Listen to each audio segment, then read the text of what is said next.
ಎಲ್ಲರಿಗೂ ನಮಸ್ಕಾರ ಸ್ನೇಹಿತರೆ. ಯಶಸ್ಸಿಗಾಗಿ ಸಾಗರದ ಆಳಕ್ಕೆ ತಲುಪಿ ತಮ್ಮದೇ ಆದ ದಾರಿಯನ್ನ ನಿರ್ಮಿಸಿಕೊಳ್ಳುವ, ಪ್ರಪಂಚದ ನೋವನ್ನೆಲ್ಲ ತನ್ನೊಳಗೆ ಇಟ್ಕೊಂಡು ಮುಗುಳು ನಗುವ ಮುಖವಾಡ ಧರಿಸುವ, ಶಿಸ್ತಿನ ಸಿಪಾಯಿಯಂತೆ ಕಾಣುವ, ಆದರೆ ಹೃದಯದಲ್ಲಿ ಪ್ರೀತಿಯ ಮಹಾಸಾಗರವನ್ನೇ ಬಚ್ಚಿಟ್ಟುಕೊಂಡಿರುವ ವ್ಯಕ್ತಿಗಳೇ ಮೀನರಾಶಿಯವರು. ಮೀನರಾಶಿಯ ಬಂಧುಗಳೇ, ನೀವು ಈಗ ನೋಡ್ತಾ ಇರುವ ಈ ವಿಡಿಯೋ ಆಕಸ್ಮಿಕವಾಗಿ ನಿಮ್ಮ ಮುಂದೆ ಬಂದಿಲ್ಲ. ನಿಮ್ಮ ಜೀವನದ ಅತ್ಯಂತ ನಿರ್ಣಾಯಕ ಘಟ್ಟದಲ್ಲಿ ನಿಂತಿರುವ ನಿಮಗೆ ನಿಮ್ಮ ಇಷ್ಟ ದೇವರು ಅಥವಾ ನಿಮ್ಮ ಗುರುದೇವರು ಒಂದು ಪ್ರಮುಖ ಸಂದೇಶವನ್ನ ನೀಡಲು ಬಯಸಿದ್ದಾರೆ. ಇಷ್ಟು ದಿನ ನೀವು ಅನುಭವಿಸಿದ ನೋವು, ಅವಮಾನ, ಕಷ್ಟಗಳಿಗೆ ಪ್ರತಿಫಲ ಸಿಗುವ ಸಮಯ ಬಂದಿದೆ.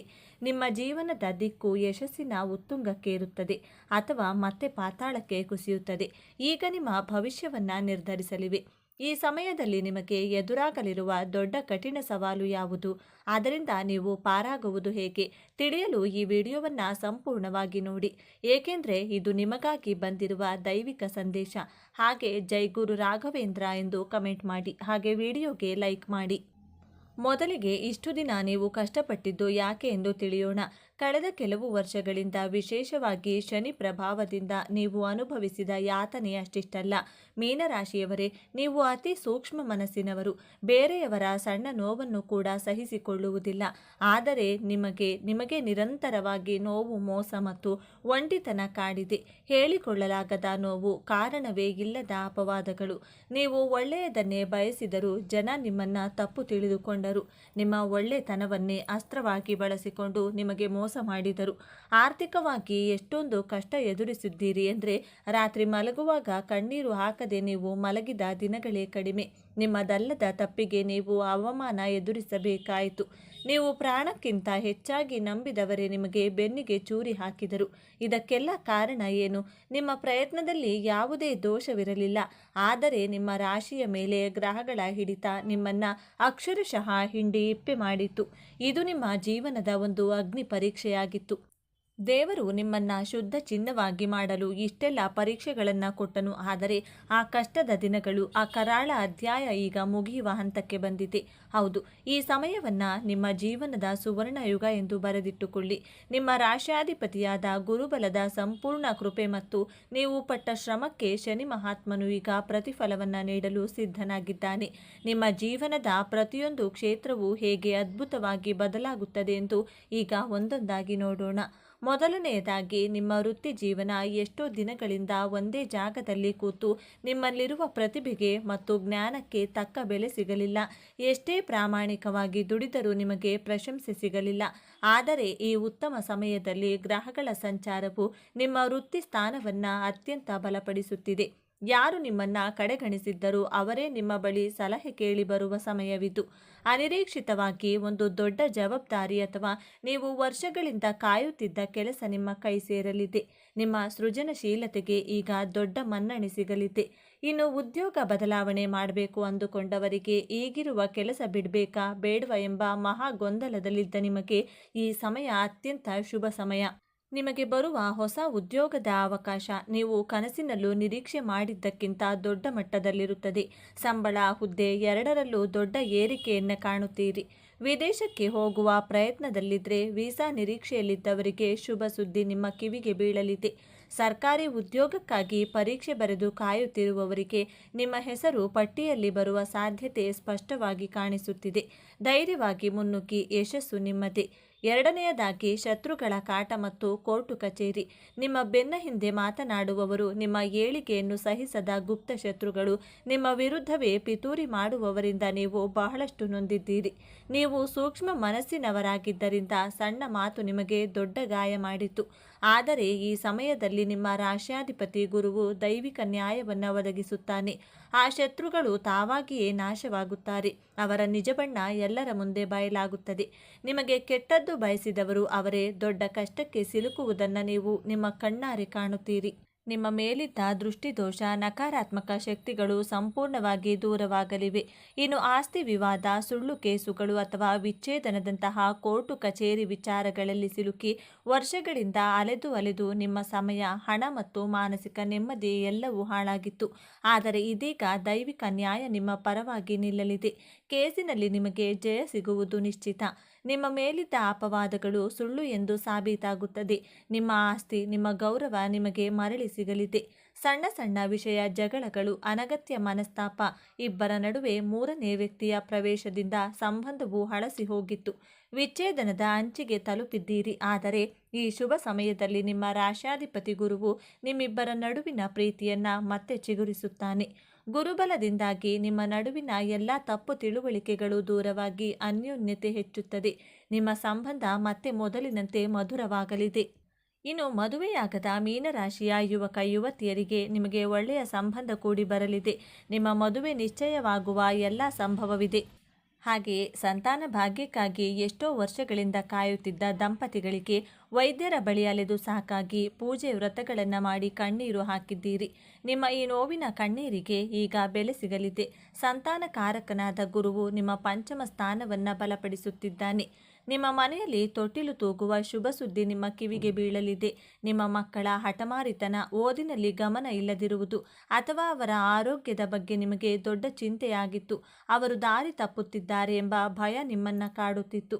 ಆದರೆ ಇದೀಗ ನಿಮ್ಮ ಮಕ್ಕಳಲ್ಲಿ ಅದ್ಭುತವಾದ ಸಕಾರಾತ್ಮಕ ಬದಲಾವಣೆಗಳನ್ನು ಕಾಣುತ್ತೀರಿ. ಅವರೇ ಜವಾಬ್ದಾರಿಯಿಂದ ಓದಲು ಪ್ರಾರಂಭಿಸುತ್ತಾರೆ. ಉನ್ನತ ಶಿಕ್ಷಣಕ್ಕಾಗಿ ಅವರು ಬಯಸಿದ ಕಾಲೇಜಿನಲ್ಲಿ ಸೀಟು ಸಿಗಲಿದೆ. ಅವರ ಆರೋಗ್ಯದಲ್ಲಿ ಚೇತರಿಕೆ ಕಂಡು, ಅವರ ನಡವಳಿಕೆಯಲ್ಲಿ ಸಕಾರಾತ್ಮಕ ಬದಲಾವಣೆ ಕಂಡು ಸಮಾಜದಲ್ಲಿ ನಿಮಗೊಂದು ಹೆಮ್ಮೆ ಮತ್ತು ಗೌರವವನ್ನು ತಂದುಕೊಡುತ್ತಾರೆ. ನಿಮ್ಮ ಚಿಂತೆ ದೂರವಾಗಲಿದೆ. ಇದು ಅತ್ಯಂತ ಪ್ರಮುಖವಾದ ಬದಲಾವಣೆ. ನೀವು ನಂಬಿ ಕೊಟ್ಟ ಸಾಲ, ನಿಮ್ಮ ಒಳ್ಳೆಯತನವನ್ನೇ ಬಳಸಿಕೊಂಡು ಆಪ್ತರಿಗೆ ಕೊಟ್ಟ ಹಣ ವಾಪಸ್ ಬಾರದೆ ನೀವು ಮೋಸ ಹೋಗಿದ್ದೀರಿ. ಆ ಹಣ ಇನ್ನೇನು ಬರುವುದೇ ಇಲ್ಲ ಎಂದು ನೀವು ಕೈ ಚೆಲ್ಲಿದ್ದೀರಿ. ಆದರೆ ಈಗ ಯಾರು ನಿಮ್ಮಿಂದ ಹಣ ಪಡೆದಿದ್ದರೋ ಅವರೇ ನಿಮ್ಮನ್ನು ಹುಡುಕಿಕೊಂಡು ಬಂದು ನಿಮ್ಮ ಹಣವನ್ನು ವಾಪಸ್ ಕೊಡುವ ಚಮತ್ಕಾರ ನಡೆಯಲಿದೆ. ಇಷ್ಟೇ ಅಲ್ಲ, ಅನಿರೀಕ್ಷಿತ ಧನಾಗಮನ, ಆರ್ಥಿಕ ಸಂಕಷ್ಟದಿಂದ ತತ್ತರಿಸಿ ಹೋಗಿದ್ದ ನಿಮಗೆ ಈಗ ನೀವು ನಿರೀಕ್ಷೆ ಮಾಡದ ಮೂಲದಿಂದ, ಬಹುಶಃ ಹಳೆಯ ಹೂಡಿಕೆಯ ಮೂಲಕ ಅಥವಾ ಪಿತ್ರಾರ್ಜಿತ ಆಸ್ತಿಯ ಪಾಲು ದೊರೆಯುವ ಮೂಲಕ ದೊಡ್ಡ ಮೊತ್ತದ ಹಣದ ಹರಿವು ಬರಲಿದೆ. ನಿಮ್ಮ ಎಲ್ಲ ಸಾಲಗಳು ತೀರಿ ನೀವು ಸಾಲ ಮುಕ್ತರಾಗುವ ಸಮಯವಿದು. ಲಕ್ಷ್ಮೀ ದೇವಿಯು ನಿಮ್ಮ ಮನೆಯಲ್ಲಿ ಸ್ಥಿರವಾಗಿ ನೆಲೆಸುತ್ತಾಳೆ. ವ್ಯಾಪಾರ ವ್ಯವಹಾರದಲ್ಲಿ ಸತತ ನಷ್ಟ ಅನುಭವಿಸಿ ಇನ್ನೇನು ಮುಚ್ಚಿಬಿಡಬೇಕು ಎನ್ನುವ ಸ್ಥಿತಿಯಲ್ಲಿದ್ದ ನಿಮಗೆ ಈಗ ಪುನರ್ಜನ್ಮ ನೀಡಲಿವೆ.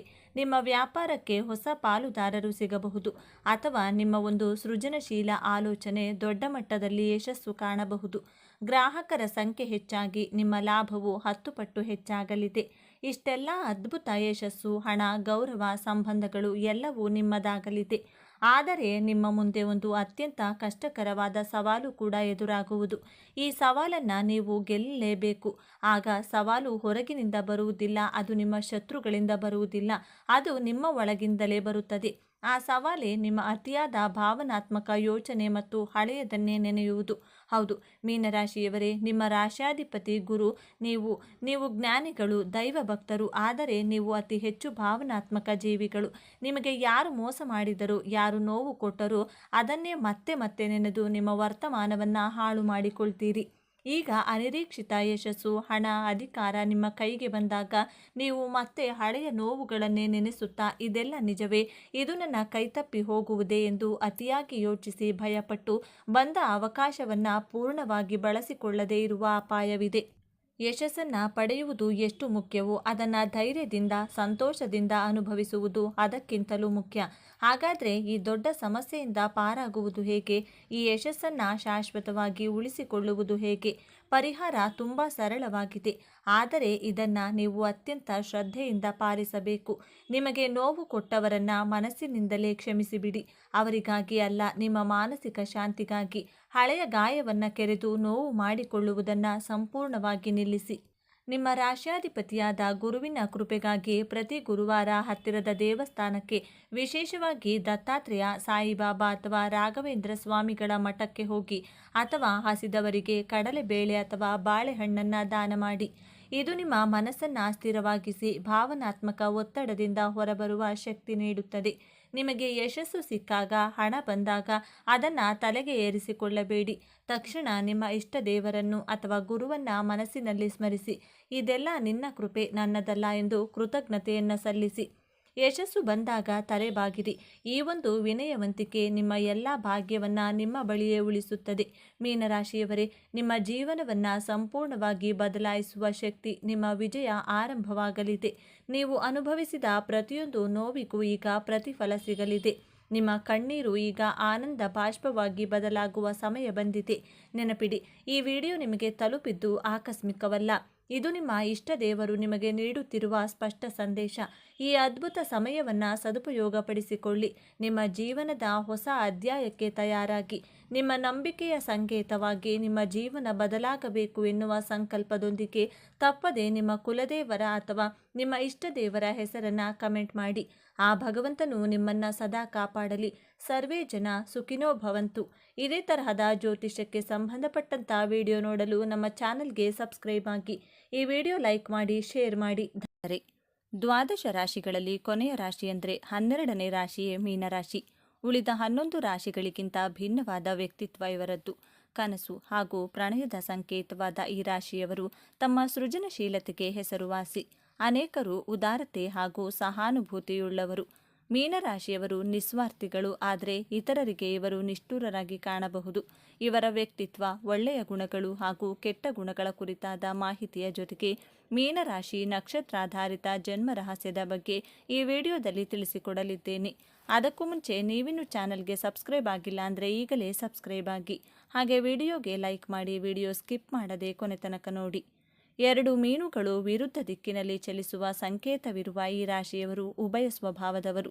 ಕೆಲವೊಮ್ಮೆ ಇವರು ಅಪಾಯಕಾರಿಯಂತೆ ವರ್ತಿಸಬಹುದು, ಕೆಲವೊಮ್ಮೆ ಮೃದು ಸ್ವಭಾವದವರಂತೆ ಕಾಣುತ್ತಾರೆ. ಇವರು ಉತ್ತಮ ಪ್ರತಿಭಾವಂತರು ಹಾಗೂ ವಿವಿಧ ಪರಿಸರಗಳಿಗೆ ಸುಲಭವಾಗಿ ಹೊಂದಿಕೊಳ್ಳುವಂಥ ಸಾಮರ್ಥ್ಯವನ್ನು ಹೊಂದಿರುತ್ತಾರೆ. ಇವರು ಇತರರಿಗೂ ತಮ್ಮ ಜ್ಞಾನವನ್ನು ಕಲಿಸಿಕೊಡುತ್ತಾರೆ, ಇತರರ ಇಚ್ಛೆಗಳಿಗೂ ಅವಕಾಶ ನೀಡುತ್ತಾರೆ. ಇವರೊಳಗಿನ ಆಳವಾದ ಸಾಮರ್ಥ್ಯವು ಬಹಳ ಸ್ವತಂತ್ರವಾಗಿರುತ್ತದೆ. ಇವರ ಮುಖ್ಯ ಲಕ್ಷಣವೆಂದರೆ ಕನಸುಗಾರರು. ನಮ್ಮ ಕಲ್ಪನಾ ಲೋಕದಲ್ಲಿ ಜೀವಿಸಲು ಇಷ್ಟಪಡುತ್ತಾರೆ. ವಾಸ್ತವತೆಗೆ ಇದು ಕೆಲವೊಮ್ಮೆ ದೂರವಿರಬಹುದು. ಇವರು ಬಹಳ ಆಕರ್ಷಕ ಸ್ವಭಾವದವರು. ಜನರು ಇವರ ನಕಾರಾತ್ಮಕ ಸ್ವಭಾವಗಳನ್ನು ಬದಿಗೊತ್ತಿ ಸಕಾರಾತ್ಮಕ ಸ್ವಭಾವವನ್ನು ಇಷ್ಟಪಡುತ್ತಾರೆ. ಇವರು ತುಂಬ ರೊಮ್ಯಾಂಟಿಕ್ ಸ್ವಭಾವದವರು. ವಿವಾದಗಳನ್ನು ತಪ್ಪಿಸಿ ವಾಸ್ತವದ ಕಹಿ ಸತ್ಯಗಳನ್ನು ಎದುರಿಸುವಾಗ ಖಿನ್ನರಾಗುತ್ತಾರೆ, ಹೀಗೆಯೇ ದುರ್ಬಲರಾಗುತ್ತಾರೆ. ಕಾಲಪುರುಷನ ಕುಂಡಲಿಯಲ್ಲಿ ಮೀನರಾಶಿ 12ನೇ ಹಾಗೂ ಕೊನೆಯ ರಾಶಿಯಾಗಿದೆ. ಈ ರಾಶಿಯ ಅಧಿಪತಿ ಗುರುಗ್ರಹ. ಈ ರಾಶಿಯಲ್ಲಿ ಪೂರ್ವ ಭಾದ್ರಪದ ನಕ್ಷತ್ರದ 4ನೇ ಪಾದ, ಉತ್ತರ ಭಾದ್ರಪದ ನಕ್ಷತ್ರದ 4 ಪಾದಗಳು, ರೇವತಿ ನಕ್ಷತ್ರದ 4 ಪಾದಗಳನ್ನು ಕಾಣಬಹುದು. ತನ್ನ ಶತ್ರುಗಳ ಜೊತೆಯಲ್ಲಿಯೂ ಬಹಳ ಸೌಜನ್ಯದಿಂದ ವರ್ತಿಸುವಂತಹ ರಾಶಿಯವರಂದರೆ ಮೀನರಾಶಿಯವರು. ಧಾರ್ಮಿಕ, ಆಧ್ಯಾತ್ಮಿಕದಲ್ಲಿ ನಂಬಿಕೆ ಇಟ್ಟಿರುತ್ತೀರಾ. ನಿಮ್ಮ ಸ್ನೇಹಿತರಿಗೆ, ಕುಟುಂಬದವರಿಗೆ ಬಹಳ ವಿನಮ್ರತೆಯಿಂದ ನಿಸ್ವಾರ್ಥ ಸೇವೆ ಮಾಡುವವರು. ಅತಿಥಿ ಸತ್ಕಾರವನ್ನು ಮಾಡುವಂತಹ ಗುಣದವರು. ತನಗೆ ಕೇಡು ಬಯಸುವವರಿಗೂ ಮನಸ್ಸಿನಲ್ಲಿಯೂ ಕೆಟ್ಟದ್ದನ್ನು ಬಯಸದೇ ಇರುವಂಥ ಸಾತ್ವಿಕ ಗುಣದವರು. ಸಾಮಾಜಿಕ ನಿಯಮಗಳನ್ನು, ಕಟ್ಟುಪಾಡುಗಳನ್ನು, ಸಂಪ್ರದಾಯಗಳನ್ನು ಚಾಚೂ ತಪ್ಪದೆ ಪಾಲಿಸುವವರು. ಬಹಳ ಸೌಜನ್ಯವಂತರು, ಪರಮಾತ್ಮನಲ್ಲಿ ನಂಬಿಕೆ ಇಟ್ಟಿರುವವರು. ಜೀವನದ ಅತ್ಯಂತ ಕೆಟ್ಟ ಸಂದರ್ಭದಲ್ಲಿಯೂ ಯಾವ ವ್ಯಕ್ತಿಯೂ ನಮ್ಮ ಜೊತೆ ಇರುವುದಿಲ್ಲ, ಆದರೆ ದೈವ ಮಾತ್ರ ನಮ್ಮ ಕಷ್ಟ ಸುಖ 2 ಸಂದರ್ಭದಲ್ಲಿಯೂ ನಮ್ಮ ಕೈ ಹಿಡಿದು ಕಾಪಾಡುವರು ಎಂಬ ನಂಬಿಕೆಯಿಂದ ದೇವರನ್ನ ಆತ್ಮದಿಂದ ಉಪಾಸನೆ, ಆರಾಧನೆ ಮಾಡುವವರು. ಯಾರೇ ಸಹಾಯ ಕೇಳಿದರೂ ಇಲ್ಲ ಎನ್ನದೆ ತನ್ನ ಕೈಲಾದಷ್ಟು ಸಹಾಯ ಮಾಡುವವರು. ಸಾಹಿತ್ಯ, ಸಂಗೀತ, ಕಲೆಯಲ್ಲಿ ವಿಶೇಷ ಜ್ಞಾನವುಳ್ಳವರು. ಆದ್ದರಿಂದ ಹೆಚ್ಚಿನ ಸಾಹಿತಿಗಳು ಈ ಮೀನರಾಶಿಯಲ್ಲಿಯೇ ಜನಿಸುತ್ತಾರೆ. ಮೀನರಾಶಿಯವರು ಬಹಳ ಬುದ್ಧಿವಂತರು. ಹೊಸ ವಿಚಾರಗಳನ್ನು ಆವಿಷ್ಕಾರ ಮಾಡುವುದರಿಂದ ಎಲ್ಲರೂ ನಿಮ್ಮ ಪ್ರಭಾವಕ್ಕೆ ಒಳಗಾಗುತ್ತಾರೆ. ಎಲ್ಲರ ಜೊತೆಯಲ್ಲಿಯೂ ಬಹಳ ಪ್ರೀತಿ ವಿಶ್ವಾಸದಿಂದಿರುತ್ತಾರೆ. ವ್ಯವಹಾರ ಮಾಡುವಂತಹ ನ್ಯಾಯಪ್ರಿಯರು ನೀವು. ಮೀನರಾಶಿಯಲ್ಲೇ ಜನಿಸಲು ಕಾರಣವೇನು ಎಂದು ನೋಡೋದಾದರೆ, ಜೀವನದಲ್ಲಿ ಪುಣ್ಯ ಕೆಲಸಗಳನ್ನು ಮಾಡಲು, ದಾನ ಮಾಡಲು, ಸತ್ಕರ್ಮಗಳನ್ನು ಮಾಡುವಂತಹ ದೃಷ್ಟಿಯಿಂದ ನೀವು ಮೀನರಾಶಿಯಲ್ಲಿ ಜನಿಸಿರುತ್ತೀರಾ. ನಾನು ಎಲ್ಲರಿಗೋಸ್ಕರ ಸಹಾಯ ಮಾಡುತ್ತೇನೆ, ಆದರೆ ನನಗೋಸ್ಕರ ಯಾರು ಯಾವ ಸಹಾಯವೂ ಮಾಡುವುದಿಲ್ಲ ಎಂಬ ಕೊರಗು ನಿಮ್ಮ ಮನಸ್ಸಿನಲ್ಲಿರುತ್ತದೆ. ಮೀನರಾಶಿ ಪ್ರಾಕೃತಿಕ ಕುಂಡಲಿಯ ಲಾಭಸ್ಥಾನದ ನಂತರ ಬರುವಂತಹ ರಾಶಿ. ಈ ರಾಶಿಯಲ್ಲಿ ನೀವು ಜನಿಸಿದ್ದೀರಾ ಅಂದರೆ ನಿಮ್ಮ ಹಿಂದಿನ ಜನ್ಮದಲ್ಲಿ ನೀವು ಉತ್ತಮ ಲಾಭಗಳನ್ನು ಗಳಿಸಿರುತ್ತೀರಾ. ಆದರೆ ಆ ಲಾಭದಲ್ಲಿ ನೀವು ದಾನ ಮಾಡಿರದ ಕಾರಣ ಧಾರ್ಮಿಕ ಯಾತ್ರೆಗಳನ್ನು ಮಾಡಿರುವುದಿಲ್ಲ. ನಿಮ್ಮ ಕರ್ತವ್ಯಗಳಿಂದ ನಿಮ್ಮ ಜವಾಬ್ದಾರಿಗಳಿಂದ ನುಲುಚಿಕೊಂಡಿರುವುದರಿಂದ ಈ ಜನ್ಮದಲ್ಲಿ ಮೀನರಾಶಿಯಲ್ಲಿ ಜನಿಸಿ ದಾನ ಧರ್ಮ ಸಹಾಯ ಧಾರ್ಮಿಕ ಯಾತ್ರೆಗಳನ್ನು ಮಾಡುತ್ತೀರಾ. ಈ ಜನ್ಮದ ಉತ್ತಮ ಕರ್ಮಗಳನ್ನು ಮುಂದಿನ ಜನ್ಮಕ್ಕೆ ಕೊಂಡೊಯ್ಯುತ್ತೀರಾ.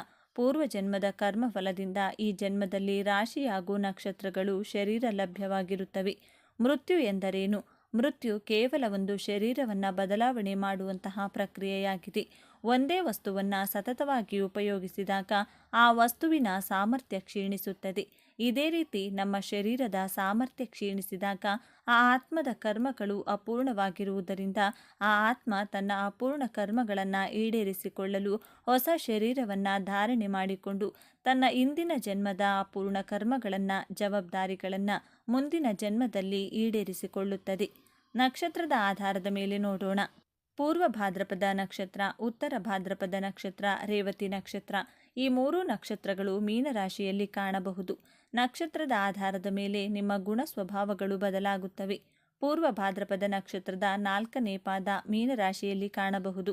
ಈ ನಕ್ಷತ್ರದ ಅಧಿಪತಿ ಗುರುಗ್ರಹ. ಗುರು ಎಂದರೆ ಜ್ಞಾನ, ಶಿಕ್ಷಣ, ಆಧ್ಯಾತ್ಮಿಕ ಕಾರ್ಯಗಳು.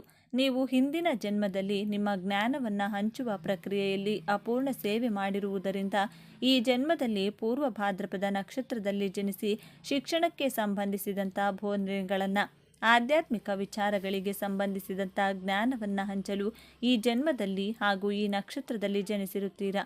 ಎರಡನೆಯದಾಗಿ ಮೀನರಾಶಿ ಉತ್ತರ ಭಾದ್ರಪದ ನಕ್ಷತ್ರದಲ್ಲಿ ಜನಿಸಿದವರು ಹಿಂದಿನ ಜನ್ಮದಲ್ಲಿ ಧಾರ್ಮಿಕ ಆಧ್ಯಾತ್ಮಿಕ ಕಾರ್ಯಗಳನ್ನು ಮಾಡಿರುತ್ತೀರಾ.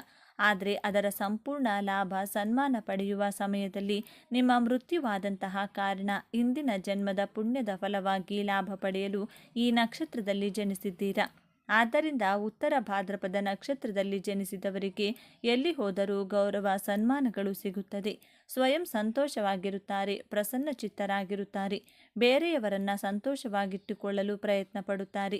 ನಿಮಗೆ 24 ವರ್ಷದ ನಂತರ ನಿಮ್ಮ ಜೀವನದಲ್ಲಿ ಯಶಸ್ಸು ಸಿಗುತ್ತಾ ಹೋಗುತ್ತದೆ. ನೀವು ವಿದೇಶಿ ಸಂಪ್ರದಾಯಗಳಿಂದ ಪ್ರಭಾವಿತರಾಗುತ್ತೀರಾ. ನಿಮಗೆ ಓದು ಬರಹ ಬೇರೆಯವರಿಗೆ ಶಿಕ್ಷಣ ಹಂಚುವುದು ಎಂದರೆ ಬಹಳ ಇಷ್ಟ. ನೀವು ನಿಮಗಿಂತ ವಯಸ್ಸಿನಲ್ಲಿ ದೊಡ್ಡವರ ಜೊತೆ ಸ್ನೇಹವನ್ನು ಬೆಳೆಸುತ್ತೀರಾ.